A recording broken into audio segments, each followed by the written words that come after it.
Bienvenue dans votre émission pour apprendre à régler vos peurs, vos phobies, vos angoisses. Salut les filles. Salut. Bonjour.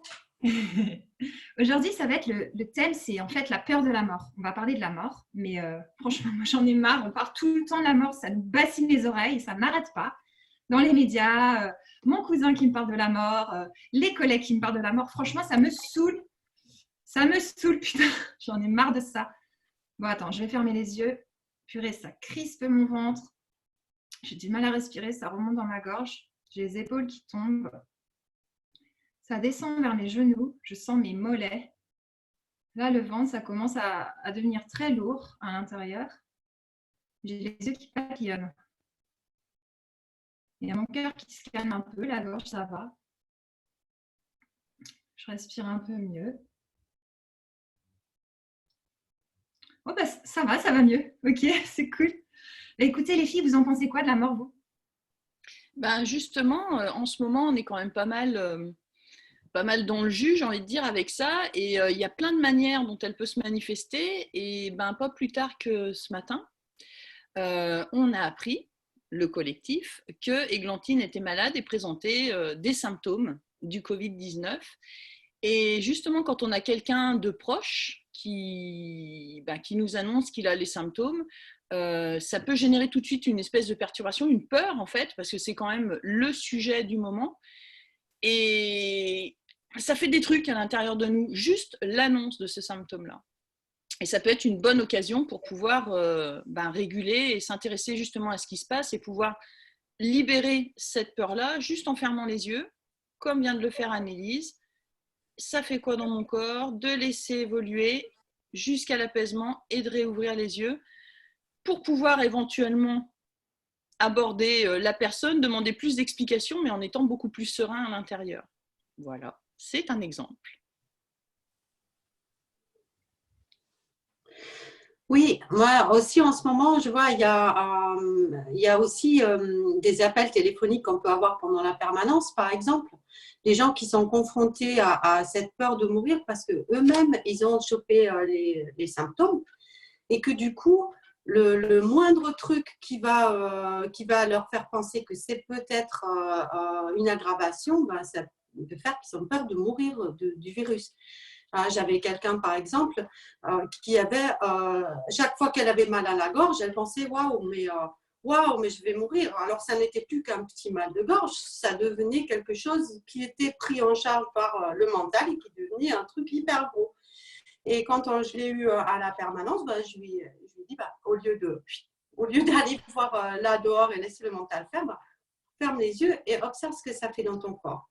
Ça lui a permis de voir que au moment où elle focalisait là sur cette histoire de mal de gorge, en fait, il y avait son ventre qui gargouillait, un truc qui prenait au niveau du bas-ventre, et puis les épaules aussi qui étaient prises. Et elle a laissé évoluer tout ça. Et une fois qu'elle avait ouvert les yeux, non seulement son histoire mentale, je dirais, d'exagération était partie, mais même son mal de gorge avait diminué. D'accord?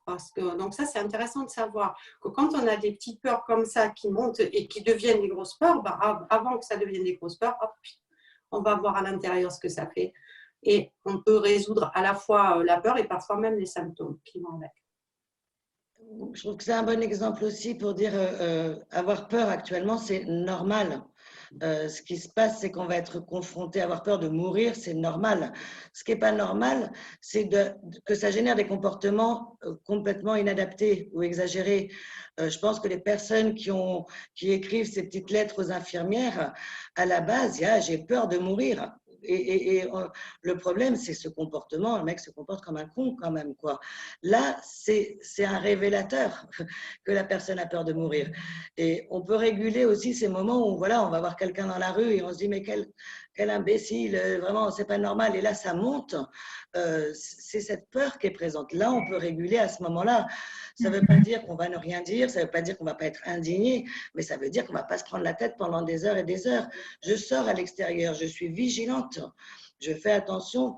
Quand je rentre, si je reviens et je suis encore en état de vigilance et que je n'arrive pas à lâcher ce truc-là, là, il y a besoin de réguler. Donc, La peur, elle est utile, la vigilance, elle est utile. Le problème, c'est quand elle est plus, elle ne correspond plus à la réalité de la situation. Oui, c'est exactement ça. Surtout que là, en fait, on est dans un contexte, ne serait-ce que le contexte médiatique, où on nous bassine 24 heures sur 24 que les nombres de morts, les nombres de malades, les nombres d'hospitalisations, les lits de réa, et en fait, ça n'arrête pas. Donc déjà, rien qu'à partir du lever au coucher, on est dans on est face en fait à des stimuli. En fait, il y a tout qui vient nous appuyer sur nos peurs. Et en fait, du coup, on se retrouve à être complètement débordé avec toutes ces peurs-là. Et ça peut être déjà intéressant de pouvoir réguler, déjà d'éviter les sources qui viennent alimenter cette montée de la peur. Après, il y a l'autre côté qui est plutôt intéressant, c'est que le fait qu'on ait tous ces stimulus-là toute la journée, ben, ça peut être justement une opportunité de se dire, plutôt que de subir ça, eh ben, on prend toutes ces petites choses qui nous révèlent nos angoisses, parce que ce sont finalement des angoisses, des anxiétés qui nous habitent, hein, qu'on a aussi en dehors du confinement. Simplement là, c'est un tel concentré, ça vient cristalliser toutes nos peurs. Eh ben, profitons de ça, en fait. On a le temps là, donc au lieu de le subir, on note. Si on n'y arrive pas tout de suite, on attend un petit peu. Mais si je note et je suis en capacité à ce moment-là, en plus je suis toute seule, il n'y a personne pour me regarder, que pour me juger, ben, je ferme les yeux, j'observe ce que ça fait dans mon corps et je m'en débarrasse une fois pour toutes, même pour après. Donc, oui, pour nous, pour ceux qui sont confinés, on a quand même la possibilité d'être dans un espace de sécurité, ce qui va faciliter la régulation. Le contexte, ça fait en plus que quelqu'un qui à la base a un petit peu peur d'avoir mal et qui va vite chez le médecin ou vite chez le pharmacien.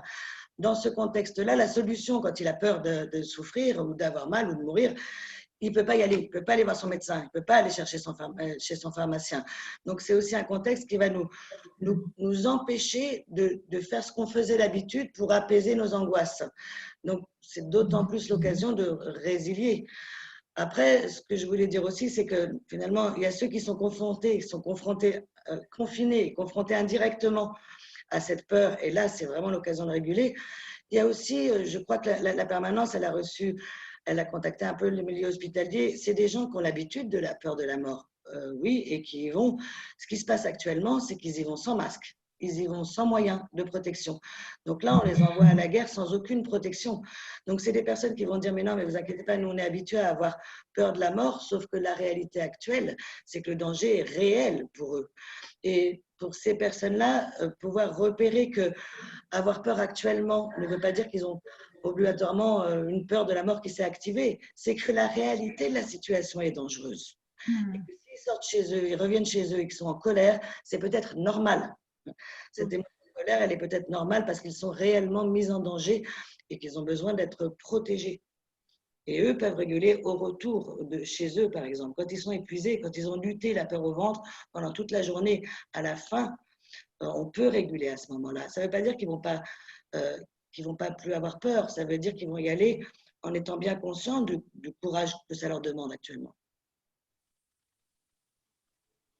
Donc en fait, Oui. là, c'est un petit peu comme si c'était une bonne opportunité pour faire un peu le ménage au niveau de ces alarmes émotionnelles qu'on a à l'intérieur de nous, qui sont là depuis hyper longtemps, mais là, le contexte fait que en ce moment, c'est tout concentré et ça sort tout, ça fait un bouquet en fait.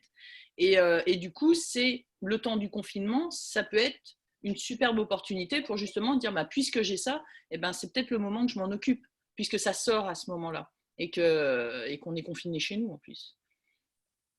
Et le problème que tu évoquais pour, entre autres, les professionnels de santé ou aussi tous les professionnels qui sont confrontés à continuer leur boulot et être plus ou moins exposés et bien souvent sans les protections adaptées. Donc c'est... Oui, et puis il y a quand on est confronté aussi à la mort réelle, c'est-à-dire si on a un mort dans notre famille, un proche qui est décédé, que ce soit d'ailleurs du coronavirus ou non, parce que la vie continue et la mort aussi. J'ai eu récemment connaissance de quelqu'un qui a perdu de la famille des personnes qui sont décédées de cancer et qui, du coup, comment dire, presque l'impression que cette mort-là est moins légitime dans le contexte actuel. Ça peut paraître ridicule ce que je dis, mais c'est vrai.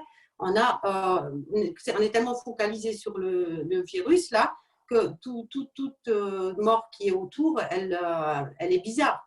Et puis, le fait d'avoir un enterrement auquel on ne va peut-être pas pouvoir aller, où on ne va pas pouvoir prendre les personnes dans les bras, etc., bah, ça, c'est très compliqué aussi. Qu'est-ce qu'on peut faire dans ces cas-là? Oui, je pense que vraiment, dans ces cas-là, c'est intéressant si on se retrouve dans cette situation d'avoir le droit d'être impacté trop fort par ce qui est en train de se passer et du coup de pouvoir fermer les yeux. Oui, c'est douloureux de ne pas pouvoir se rendre à un enterrement et on a envie d'y être et on a l'impression qu'on va vivre plein d'émotions très compliquées et si on n'arrive pas à se débarrasser de cette sensation-là que c'est insupportable, là c'est intéressant de réguler. Encore une fois, c'est normal d'avoir des émotions très puissantes dans ces moments-là, mais si elles nous envahissent, si elles nous empêchent de penser, si elles deviennent beaucoup trop fortes, là on régule quoi et ça va permettre de traverser ces étapes-là. Et ça va pouvoir permettre aussi de trouver les ressources, par exemple par rapport au deuil et aux enterrements. C'est-à-dire que oui, on est submergé parce que nos rituels habituels ne peuvent pas se mettre en place. Et ce qui va nous aider de manière normale pour pouvoir faire notre processus de deuil, en fait. Et ça, en fait, on se retrouve complètement en panique parce que ce processus qui nous permet de faire notre deuil, on ne peut pas le mettre en place. Et du coup, l'état de panique va nous empêcher de trouver les ressources pour trouver une alternative. Et en fait, des alternatives, il y en a. Seulement, quand on a régulé, là, on va pouvoir avoir accès à ces ressources-là et dire, bon, ok, mon rituel, je peux le mettre en place aussi à distance. Je peux penser à la personne. Je peux m'organiser pour voir comment, après le confinement, comment je vais pouvoir me recueillir, comment je peux rentrer en contact, que ce soit avec les téléphones visio, mais comment éventuellement on peut faire un espèce de rituel en famille, comment on peut se retrouver ensemble, comment on peut organiser tout ça. Et à mon sens, on ne peut avoir accès à ces ressources-là qu'à partir du moment où on a dépassé l'état de panique qui nous coupe. En fait, on ne sait pas, ce qu'on doit faire habituellement, on ne peut pas le faire et on est envahi par une perturbation qui nous empêche de trouver d'autres solutions. Et quand on régule ça, la peine sera peut-être la même parce qu'elle est légitime, il y a une tristesse, il y a un deuil, il y a quelque chose. Mais par contre, on va pouvoir se donner les ressources de dire, ok, malgré tout ça, je vais pouvoir vivre ça d'une autre manière et je vais trouver des ressources, je vais trouver des idées et on va mettre en place une manière de faire notre deuil dans ce contexte de confinement. Et je pense que c'est super important pour ça, parce que ça ne va pas régler la tristesse en soi, mais ça va nous permettre de pouvoir la traverser et de pouvoir la traverser le plus sereinement possible dans les conditions actuelles. Oui, j'entends, c'est vraiment… vraiment… C'était très, très clair. Oui, moi j'ai trouvé ça très clair. C'est en fait les perturbations qui ne sont pas utiles qu'on peut lâcher, quoi. Bien sûr, comme tu dis, une tristesse, voilà, je veux vivre ma tristesse par rapport à une perte d'un proche, bien sûr. Mais par contre, si ma peur de ne pas aller à l'enterrement m'empêche d'accéder à ma tristesse, ben, tant mieux si je peux la larguer en fermant les yeux et regardant ce qui se passe dans mon corps, quoi. Et mettre en place les rituels qui me conviennent et qui me permettent d'avancer dans mon processus de deuil. Ouais. Et quand on parle de la peur de la mort, on a aussi la peur de toutes les émotions que ça pourrait susciter.